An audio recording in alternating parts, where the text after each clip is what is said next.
اهدنا الصراط المستقیم صراط الذین انعمت علیہم، یا اللہ کریم ہمیں سیدھے رستے پر چلا اور رستہ کن لوگوں کا جن پر تو نے انعام فرمایا ہے۔ اس میں کوئی شک نہیں کہ قرآن مجید میں کیٹیگوریکلی یہ بات بیان کر دی گئی ہے۔ سورہ نساء میں پارہ نمبر 5 میں اللہ تعالیٰ نے فرمایا ہے کہ وہ لوگ جو انعام یافتہ ہیں وہ کون کون سے ہیں؟ الذین انعم اللہ علیہم من النبیین والصدیقین والشہداء والصالحین وحسن اولئک رفیقا، کہ وہ لوگ جن پہ انعام ہوا ہے وہ کون سے؟ سب سے پہلے کون سی کیٹیگری ہے؟ انبیاء، دوسرے کون سے ہیں؟ صدیقین، تیسرے شہداء، چوتھے صالحین۔ انبیاء کا سلسلہ حضور کی ذات پہ ختم ہوا، اس کے بعد کوئی اور نبی نہیں آئے گا۔ صدیقین کا سلسلہ بھی کہیں نہ کہیں حضور نبی کریم صلی اللہ علیہ وسلم کے بعد صحابہ پہ آ گیا، اس کے بعد شہداء اور صالحین یہ صبح قیامت تک چلیں گے۔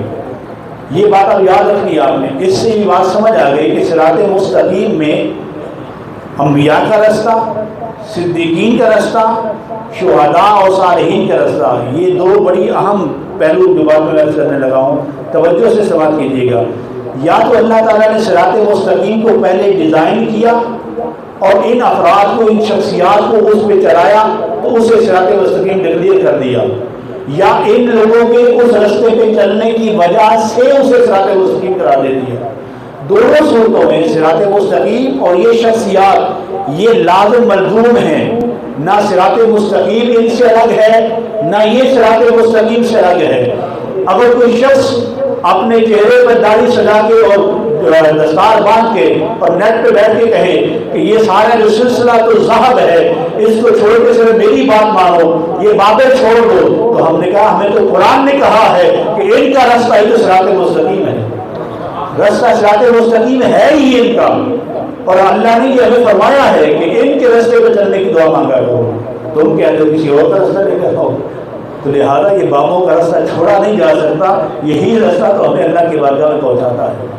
ہاں یہ بات الگ بات ہے کہ بابوں کی طرف جو باتیں غلط منسوخ کی جاتی ہیں وہ قابل قبول نہ پہلے تھی نہ اب ہیں نہ صبح قیامت تک قبول ہوں گی، لہٰذا اس بات کا خاص لحاظ رکھا جائے۔ یہ پوری اللہ تعالیٰ نے نبی نے فرما دی کہ یہ وہ لوگ ہیں، یہ وہ شخصیات ہیں جن کا رستہ صراط مستقیم کہلاتا ہے۔ اور یہ بات میں نے آپ کے سامنے پہلے بھی عرض کی تھی، امام شیرانی علیہ رحمہ کے حوالے سے ہی وہ فرماتے ہیں کہ جب تک آسمان پہ چاند سورج ستارے ہیں تب تک زمین پر اللہ کے پیارے ہیں۔ یہ نہیں ہو سکتا کہ آسمان پہ ستارے موجود رہیں اور اللہ کی زمین اس کے پیاروں سے خالی ہو جائے، یہ نہیں ہو سکتا۔